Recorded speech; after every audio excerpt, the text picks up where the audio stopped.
ओम नमो भगवते वासुदेवाय नमः। नमस्कार दोस्तों, आप सभी का स्वागत है हमारे यूट्यूब चैनल पावरफुल हिंदू धर्म में। आज हम आप सभी को भादो मास में श्रीमद् भागवत महापुराण में द्वितीय स्कंद में प्रथम अध्याय का रसपान कराएंगे, जिसमें वर्णन है ध्यान विधि और भगवान के विराट स्वरूप का वर्णन। आइए रसपान कीजिए कथा का। श्री सूत जी महाराज कहते हैं कि हे परीक्षित, तुम्हारा लोकहित के लिए किया हुआ यह प्रश्न बहुत ही उत्तम है। मनुष्य के लिए जितने भी बातें सुनने, स्मरण करने या कीर्तन करने की है, उन सब में यह श्रेष्ठ है। आत्मज्ञानी महापुरुष ऐसे प्रश्न का बड़ा आदर करते हैं। हे राजेंद्र, जो गृहस्थ घर के काम धंधों में उलझे हुए हैं, अपने स्वरूप को नहीं जानते, उनके लिए हजारों बातें कहने, सुनने एवं सोचने करने की रहती है। उनकी सारी उम्र यूं बीत जाती है। उनकी रात नींद या स्त्री प्रसंग कटती है और दिन धन की हाय हाय या कुटुंबियों के कारण भरण पोषण में समाप्त हो जाता है। संसार में जिन्हें अपना अत्यंत घनिष्ठ संबंधी कहा जाता है, वे शरीर, पुत्र, स्त्री आदि कुछ नहीं है, असत है। परंतु जीव उनके मुंह में ऐसा पागल से हो जाता है कि रात दिन उनको मृत्यु ग्रास होते देखकर भी चेतना नहीं है। इसलिए हे परीक्षित, जो अभय पद को प्राप्त करना चाहता है, उसे तो सर्व आत्मा सर्वशक्तिमान भगवान श्री कृष्ण की ही लीलाओं का श्रवण, कीर्तन और स्मरण करना चाहिए। मनुष्य जन्म का यही इतना ही लाभ है कि चाहे जैसे हो, ज्ञान से, भक्ति से अथवा अपने धर्म की निष्ठा से जीवन को ऐसा बना लिया जाए कि मृत्यु के समय भगवान की स्मृति अवश्य बनी रहे। हे परीक्षित, जो गुण स्वरूप में स्थित है एवं विधि निषेध की मर्यादा को लांघ चुके हैं, वे बड़े बड़े ऋषि मुनि भी प्रायः भगवान के अनंत कल्याणमय गुण गणों के वर्णन में रमे रहते हैं। द्वापर के अंत में इस भागवत रूप अथवा वेद तुल्य श्रीमद् भागवत नाम के महापुराण का अपने पिता श्री कृष्ण द्वैपायन से मैंने अध्ययन किया था। हे राश्रे, मेरी निर्गुण स्वरूप परमात्मा में पूर्ण निष्ठा है, फिर भी भगवान श्री कृष्ण की मधुर लीलाओं ने बलात् मेरे हृदय को अपनी ओर आकर्षित कर लिया है। यही कारण है कि मैंने इस पुराण का अध्ययन किया है। तुम भगवान के परम भक्त हो, इसलिए तुम्हें मैं इसे सुनाऊंगा। जो इसके प्रति श्रद्धा रखते हैं, उनकी शुद्ध चित्त वृत्ति भगवान श्री कृष्ण के चरणों में अन्यन प्रेम के साथ बहुत शीघ्र लग जाती है। जो लोग लोक या परलोक की किसी भी वस्तु की इच्छा रखते हैं या इसके विपरीत संसार में दुख का अनुभव करके जो उससे विरक्त हो गए हैं और निर्भय मोक्ष पद को प्राप्त करना चाहते हैं, उन साधकों के लिए तथा योग संपन्न सिद्ध ज्ञानियों के लिए भी समस्त शास्त्रों का यही निर्णय है कि वे भगवान के नामों का प्रेम से संकीर्तन करें। अपने कल्याण साधन की ओर से अवसावधान रहने वाले पुरुष की वर्षों लंबी आयु भी अनजान में ही व्यर्थ बीत जाती है। उससे क्या लाभ है? सावधानी से ज्ञान पूर्वक बिताई हुई घड़ी दो घड़ी भी श्रेष्ठ है, क्योंकि उसके द्वारा अपने कल्याण की चेष्टा तो की जा सकती है। हे राश्रे, खड्गवाग अपनी आयु की समाप्ति का समय जानकर दो घड़ी में ही सब कुछ त्याग कर भगवान के अभय पद को प्राप्त हो गए। हे परीक्षित, अभी तो तुम्हारे जीवन की अवधि 7 दिन है। बीच में ही तुम अपने परम कल्याण के लिए जो कुछ करना चाहिए वह सब कर लो।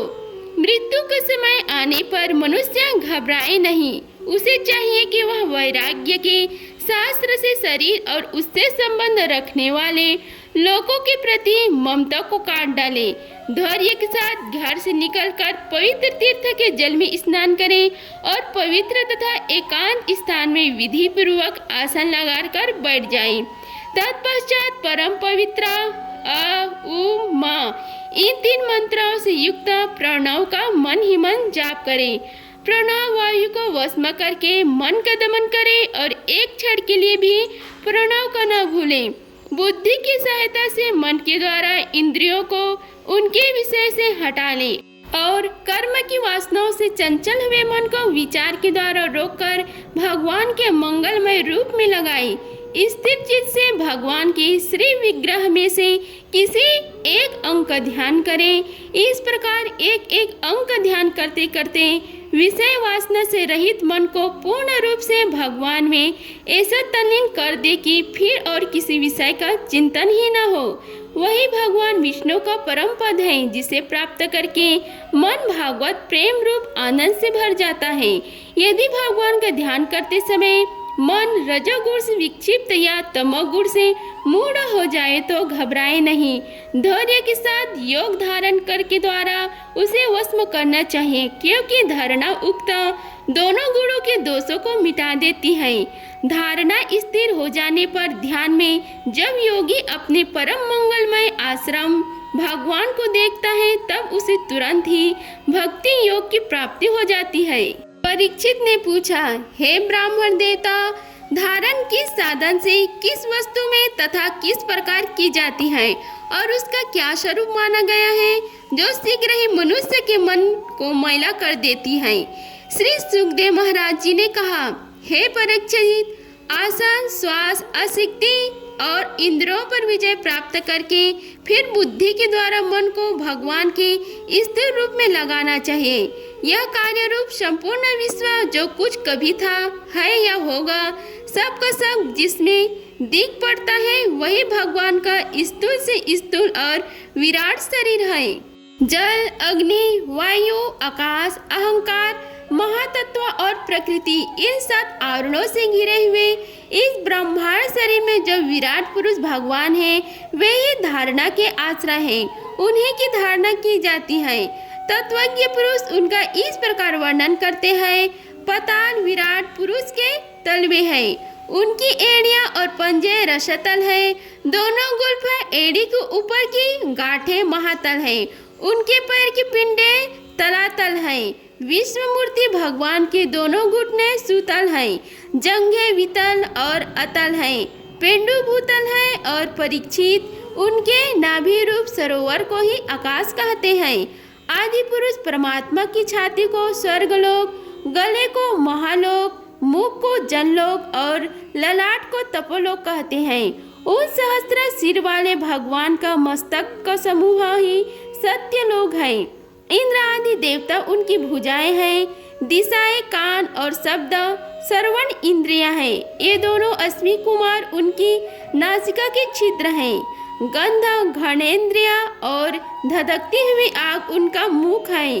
भगवान विष्णु के नेत्र अंतरिक्ष है, उनमें देखने की शक्ति सूर्य है।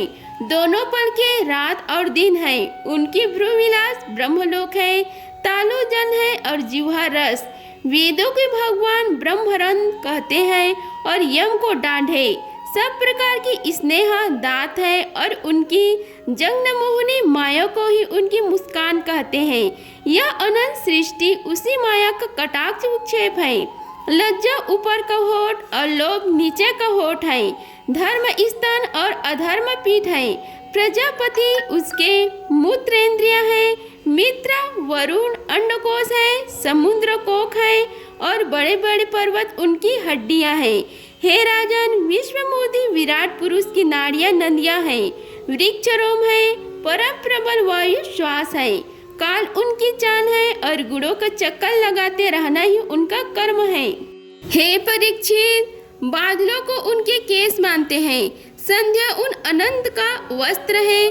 महात्माओं ने अव्यक्त मूल प्रकृति को ही उनका हृदय बतलाया है और सब विकारों का खजाना उनका मन चंद्रमा कहा गया है।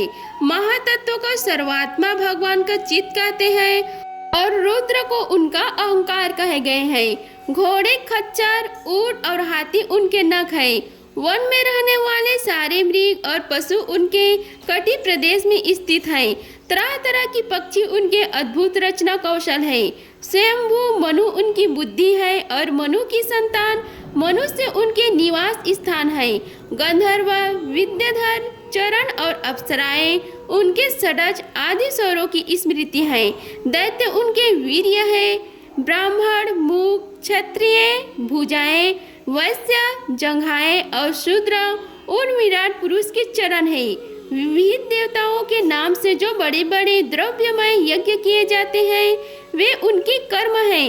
हे परीक्षित, विराट भगवान की स्थूल शरीर का यही स्वरूप है, सो मैंने तुम्हें सुना दिया। इसमें मुमुक्षु पुरुष बुद्धि के द्वारा मन को स्थिर करते हैं, क्योंकि इससे भिन्न और कोई वस्तु नहीं है। जैसे स्वप्न देखने वाला स्वप्न अवस्था में अपने आप को ही विविध पदार्थों के रूप में देखता है, वैसे ही सबकी बुद्धि वृत्तियों के द्वारा सब कुछ अनुभव करने वाला सर्व आत्मामय परमात्मा भी एक ही है। और सत्य स्वरूप आनंद नदी भगवान की ही भजन करना चाहिए। अन्य किसी भी वस्तु में आसक्ति नहीं करनी चाहिए, क्योंकि यह आस्तिक जीव के अध पतन का हेतु है। इति श्री भागवत महापुराणे द्वितीय स्कंद का प्रथम अध्याय समाप्त हुआ। अगर आप सभी को हमारी वीडियो अच्छी लगी होगी तो वीडियो को लाइक कीजिए, चैनल को सब्सक्राइब कीजिए और कमेंट बॉक्स में ओम नमो भगवते वासुदेवाय लिखिए। धन्यवाद। मिलते हैं अगले वीडियो में, तब तक के लिए जय श्री राधे कृष्ण।